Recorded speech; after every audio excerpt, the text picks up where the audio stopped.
अल्लाह ही अल्लाह किया करो, दुख न किसी को दिया करो, जो दुनिया का मालिक है नाम उसी का लिया करो। अस्सलामु अलैकुम वरहमतुल्लाहि वबरकातुहू। नाज़रीन, इस्तक़बाल है, स्वागत है आपका viral news live studio Jalgaon Maharashtra India में। मैं आपका मेज़बान मुफ्ती मोहम्मद हारून नदवी। आइए प्यारे मुल्क भारत की बहुत ही ख़ास बड़ी 10 अहम ख़बरों पर नज़र डालते हैं। लेकिन सबसे पहले मैं अपील करूँगा कि जो साथी नए हैं और अभी तक इस बेबाक सच्चे चैनल से जुड़े नहीं हैं, अगर आप चाहते हो कि आपको मुल्क भारत की और पूरी दुनिया की सही और सच्ची खबरें देखने और सुनने को मिलें, तो फिर आप इस चैनल से जुड़ जाइए। सब्सक्राइब कर लीजिए हमारे इस चैनल को, बेल आइकॉन घंटी के बटन को भी दबा दीजिए ताकि हमारी हर वीडियो, हर खबर आपको आपके मोबाइल पर मिल सके। और हाँ नाज़रीन, हम हर रोज़ एक अपील करते हैं कि प्लीज़ ये एक प्राइवेट चैनल है और चैनल चलाने के लिए पूरी एक टीम काम करती है, बड़ा रुपया पैसा खर्च होता है। अगर आप चाहते हो कि ऐसे चैनल जो जुल्म और जालिमों के ख़िलाफ़ बेबाक अंदाज में बोल रहे हैं, अगर आप चाहते हो कि ऐसे चैनल मजबूत हों, तो प्लीज़ आप चैनल की फाइनेंशियल हेल्प, माली ताआवुन, माली मदद ज़रूर कीजिए। स्क्रीन पर हमारा अकाउंट नंबर भी दिया जा रहा है और अगर आप ऑनलाइन पैसा भेजकर मदद करना चाहते हैं तो गूगल पे, फ़ोन पे और पेटीएम तीनों का एक ही नंबर है 9637541786। अल्लाह ने जो भी आपको ताकत दी है उस एतबार से हर दिन या हफ्ते या महीने में एक बार ही सही 100, 200, 500, 1000 जो भी आप चैनल की मदद कर सकते हैं, मदद कीजिए, चैनल को मजबूत कीजिए, हमारा साथ दीजिए। नाज़रीन, जया बच्चन के एक बयान पर जोरदार हंगामा शुरू हो गया है और विश्व हिंदू परिषद VHP ने अब जया बच्चन की गिरफ्तारी का डिमांड किया है, मुतालबा किया है। बताया जा रहा है कि जया बच्चन ने महाकुंभ मेले का पानी सबसे ज्यादा आलूदा है, गंदा है। महाकुंभ मेले का पानी, ऐसा उन्होंने बयान दिया कि महाकुंभ मेले का पानी सबसे गंदा है। इस बयान पर हंगामा शुरू हो गया है और VHP ने जया बच्चन को गिरफ्तार किया जाए ऐसा डिमांड किया है। प्रयागराज में जारी महाकुंभ में हो रहे हादसात और वहां की बद इंतजामी को लेकर अब कई तरह के सवाल उठने लगे हैं। इसी दरमियान समाजवादी पार्टी के रुकने पार्लियामेंट जया बच्चन के एक बयान से हंगामा शुरू हो गया है। पार्लियामेंट इहाते में मीडिया से बात करते हुए जया बच्चन ने कहा कि मुल्क में अगर सबसे ज्यादा गंदा आलूदा पानी कहीं है तो वो कुंभ में है। इस मामले में कोई भी कुछ कहने को तैयार नहीं। जया बच्चन का कहना है कि महाकुंभ हादसे के बाद लाशों को गंगा नदी में बहा दिया गया, यही पानी लोगों तक पहुंच रहा है और इस मामले में कोई भी सफाई नहीं दे रहा है। मुल्क के जो असल इश्यूज हैं वो कोई नहीं उठा रहा है। उन्होंने मजीद कहा कि महाकुंभ में लोगों को VIP ट्रीटमेंट दी जा रही है जो मुनासिब नहीं। इस मुल्क में कमजोर लोगों को तो कोई पूछता ही नहीं, उनको किसी तरह का कोई VIP ट्रीटमेंट नहीं मिलता। VIP अशखास आ रहे हैं, नहा रहे हैं और चले जा रहे हैं और आम आदमी महाकुंभ में मर रहा है, उससे कोई मदद नहीं मिल रही है। रियासती यानी उत्तर प्रदेश हुकूमत और मरकजी हुकूमत को ऐवान में बताना चाहिए कि कुंभ में क्या कुछ हुआ। जया बच्चन के इस बयान पर विश्व हिंदू परिषद ने अपना सख्त रद्द अमल जाहिर किया है और जया बच्चन की बात बड़ी चुभ गई है कि महाकुंभ मेले का पानी सबसे ज्यादा गंदा है। अब जया बच्चन के इस बयान पर हंगामा शुरू हो गया और उनकी गिरफ्तारी का डिमांड शुरू हो गया है। नाज़रीन, ऐसी दूसरी बड़ी खबर आ रही है। जी हाँ, गुज़िश्ता कल पार्लियामेंट में एक नेता ने जबरदस्त अंदाज में स्पीच की। मनोज झा, जिनका नाम है, बड़े पढ़े लिखे हैं, बड़े ज्ञानी भी है। जी हाँ, कुछ अच्छे पढ़े लिखे लोग भी पार्लियामेंट में पहुंचे हुए हैं। तो अब इन्होंने तकरीर करते हुए कहा और ये डिमांड किया, ये मुतालबा किया कि बाबाओं की फैक्ट्री बंद हो। हर मजहब में ऐसे लोग हैं। राज्यसभा में मनोज झा ने सभी सियासी पार्टी को मुश्तरका वसीयत तैयार करने का मशवरा दिया। उन्होंने कहा कि मुल्क में बाबाओं की एक फैक्ट्री आ गई है और यह फैक्ट्री बंद होनी चाहिए। साथ ही वो ये भी कह रहे हैं कि हर मजहब के अंदर इस तरह की तवाहुम परस्ती, अंधभक्ति और अंधश्रद्धा पैदा हो रही है। मनोज झा ने इस मामले में सभी सियासी पार्टियों को एक प्लेटफॉर्म पर आने की दावत दी और कहा कि एक मुश्तरका सियासी वसीयत तैयार करे कि कोई भी वीवीआईपी दर्शन किसी मंदिर और किसी दरगाह में नहीं होना चाहिए। मुल्क में मजहबी तवाहुम परस्ती और मजहबियत का फर्क मिटता जा रहा है। हम मजहबी मुल्क हैं, हजारों साल से हम मजहबी मुल्क हैं। यहाँ मजहब की अंधी तकलीद नई चीज बनती जा रही है। रोजाना देखो हर घंटे कोई नया बाबा आ रहा है। यकीनन मनोज झा ने बड़ा प्यारा मशवरा पार्लियामेंट में दिया है कि ये बाबाओं की फैक्ट्री बंद होनी चाहिए। महाराष्ट्र की लाडली बहनों के लिए एक अच्छी खबर मैं इसे कहूँगा।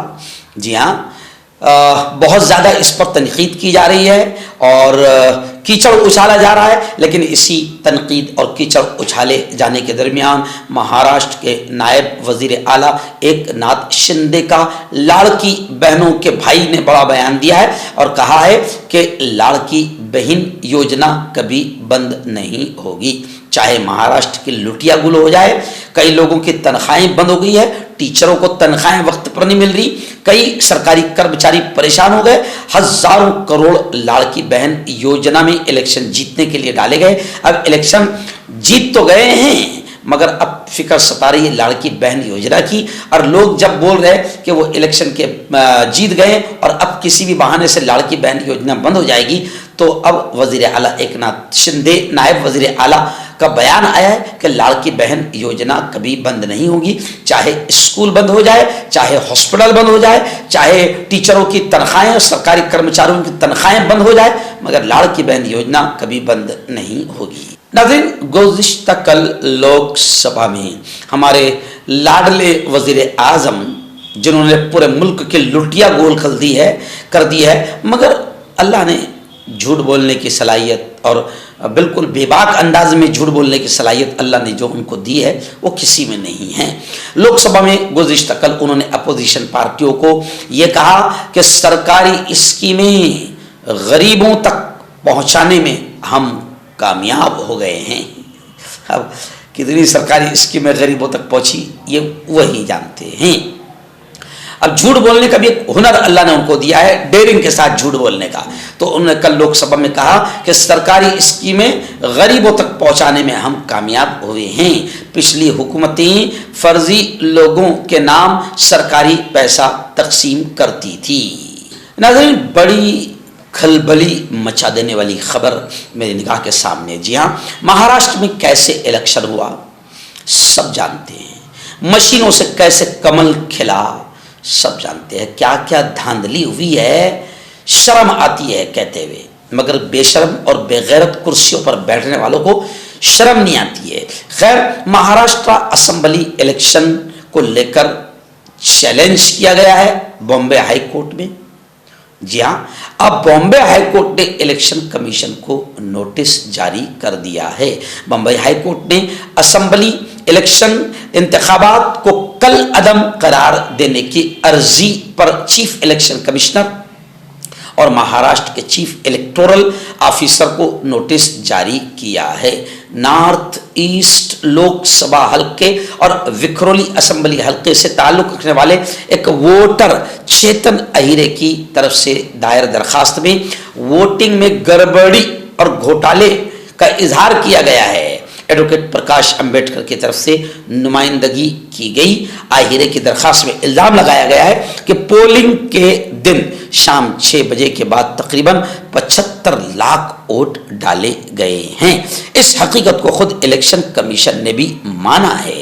यानी आप समझ सकते हैं कि महाराष्ट्र का इलेक्शन महायुति और बीजेपी ने कैसे जीता है। आइए नाज़रीन, बड़ी अफसोसनाक खबर आ रही है। जी हाँ, उत्तराखंड की बदमाश सरकार ने नापाक बिल यूसीसी को ला दिया, यक्सा सिविल कोड बिल जो मुसलमानों के खासतौर से मुसलमानों पर हमला है। तो उत्तराखंड में नाफिज कर दिया गया। तो अब उत्तराखंड के बाद गुजरात के भी वजीर आला ने यह कहा कि गुजरात में भी अब यूसीसी नाफिज होगा। हुकूमत ने सुप्रीम कोर्ट के साबिक जज रंजना देसाई की सरबराही में तश्कील दी 5 रुकनी कमेटी। ये 5 रुकनी कमेटी 45 दिनों में यानी 1.5 महीने में अपनी रिपोर्ट सौंपेगी।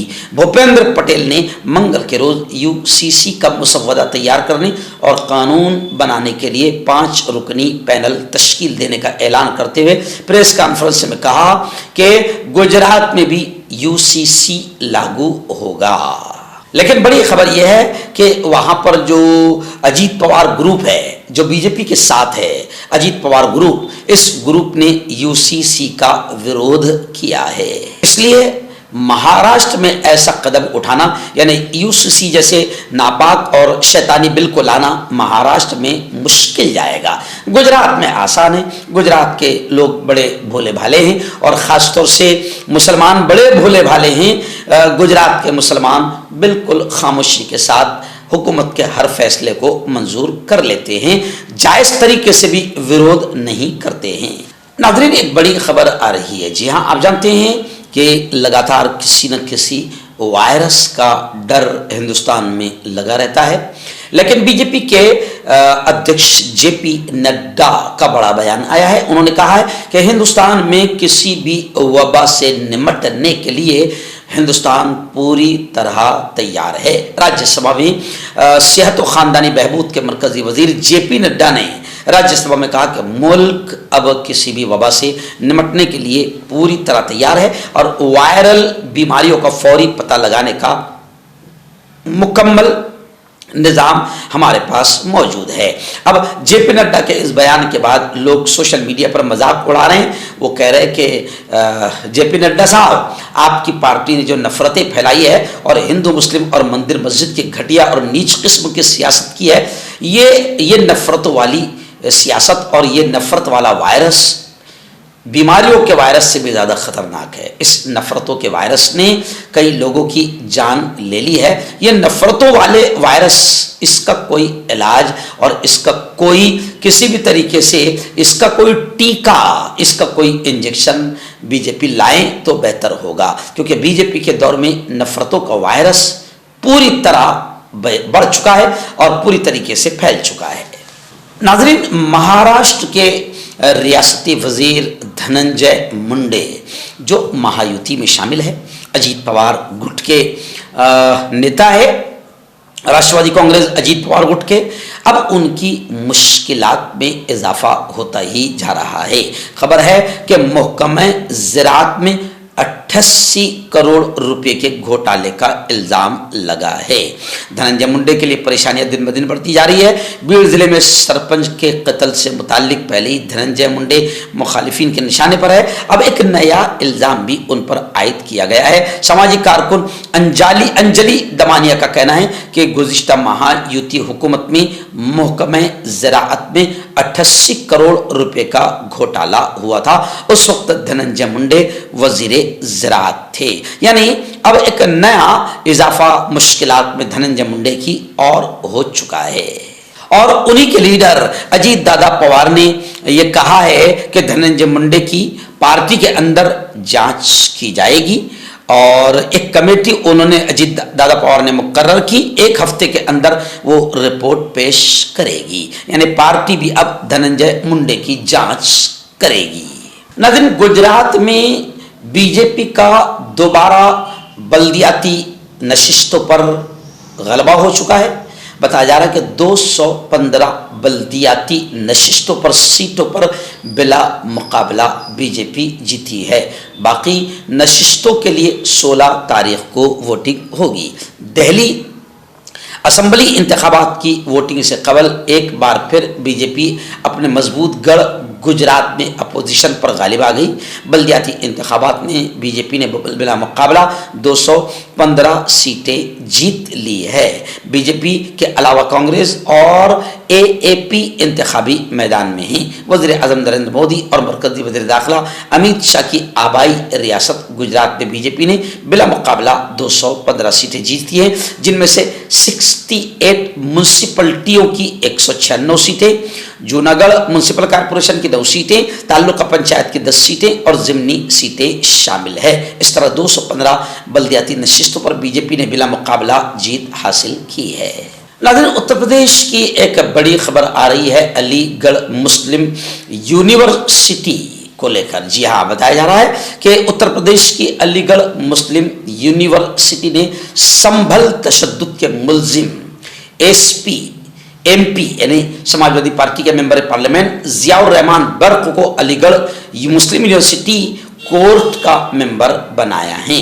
मैं आपको बता दूं कि 6 नए मेंबर पार्लियामेंट अलीगढ़ मुस्लिम यूनिवर्सिटी कोर्ट के मेंबर बने हैं, जिनमें एक जियाउर रहमान बर्क भी है, इमरान मसूद और टीएमसी एमपी अबू ताहिर खान के नाम शामिल है। इसके साथ ही हाथरस के एमपी अनूप प्रधान समेत 6 लोकसभा मेंबरान को अलीगढ़ मुस्लिम यूनिवर्सिटी कोर्ट का मेंबर बनाया गया है। लोकसभा और राज्यसभा के 10 मेंबरान अलीगढ़ मुस्लिम यूनिवर्सिटी कोर्ट के मेंबर बनाए गए। यूनिवर्सिटी ने अलीगढ़ के बीजेपी एमपी सतीश कुमार गौतम और बुलंदशहर के BJP MP doctor Bhola Singh को तीसरी बार कोर्ट मेंबर बनाया है। नाज़रीन, गुज़िश्ता कल यानी 4 फरवरी को 2 बड़े बड़े प्रोग्राम हुए। अल्हम्दुलिल्लाह, सुबह में 8 बजे खबरें बोलकर रवाना हो गया रियासत मध्य प्रदेश के तारीखी शहर कदीम पुराना शहर बुरहानपुर में। बुरहानपुर में एक पुराना इदारा है, 400-450 साल पुरानी इमारत में चलता है। जी हाँ, जिसका नाम है दारुल उलूम शेख अली मुत्तकी रहमतुल्लाहि अलैह। इनके नाम पर यह इदारा मंसूब है। शेख अली मुत्तकी जो कंजुल उम्माल के मुसन्निफ रहे हैं, पूरी दुनिया में कंजुल उम्माल को उलमा अहले इल्म हजरात बखूबी जानते हैं। दारुल उलूम शेख अली मुत्तकी का गुज़िश्ता कल सालाना जलसा था और ख़त्म बुखारी शरीफ भी कल होनी थी। ख़त्म बुखारी शरीफ के लिए शेखुल हदीस हज़रत मौलाना मुख्तार अहमद साहब मदनी सिराजुल उलूम धुलिया उनको बुलाया गया था और मुक़र्रिर खुसूसी के तौर पर मुझे खुद को बुलाया गया था और मुबल्लिग़ दारुल उलूम देवबंद जो बेंगलोर के हैं मुफ्ती आज़म साहब कासमी, वो बेंगलोर से तशरीफ़ लाए थे और सरपरस्त जो मदरसे के हैं, मैं भी इस इदारे का शेख अली मुत्तकी इस इदारे का मैं खुद भी सरपरस्त हूँ। तो मुफ्ती सईदुर रहमान साहब फारूकी मुफ्ती मुंबई दारुल उलूम इमदादिया वो भी तशरीफ़ लाए थे। गुज़िश्ता कल दारुल उलूम शेख अली मुत्तकी का प्रोग्राम इंतहाई शानदार और कामयाब रहा। बच्चों ने बहुत प्यारी प्यारी नज़में, तकरीरें, मकालमे और ड्रामे पेश किए, सामीन का दिल खुश कर दिया।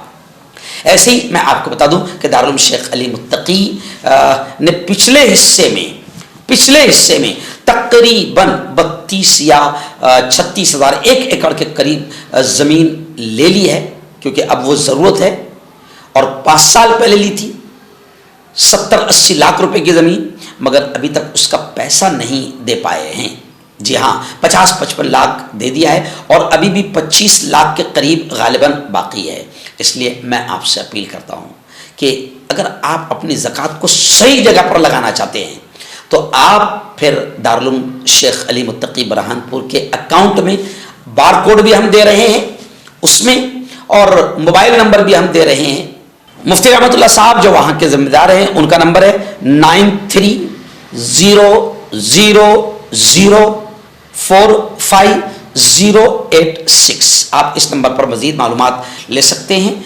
212 रुपये का 1 स्क्वायर फीट के एतबार से आप अपने मरहुमीन के ईसाले सवाब के लिए आप वहाँ पर 10 स्क्वायर फीट, 20 स्क्वायर फीट, 5000, 10,000 जो भी आप मदद कर सकते हैं कीजिए, क्योंकि अब 5 साल मुकम्मल हो गए हैं और उस ज़मीन के मालिक को पैसा अदा करना अब फ़र्ज़ हो गया है। रमज़ान तक पैसा देना है। आपको अगर सवाब कमाना है तो आप इस नंबर पर कांटेक्ट कीजिए और बारकोड भी आपको दिया जा रहा है। आप गूगल पे और फ़ोन पे के ज़रिए से आप अपना ताउन दे सकते हैं।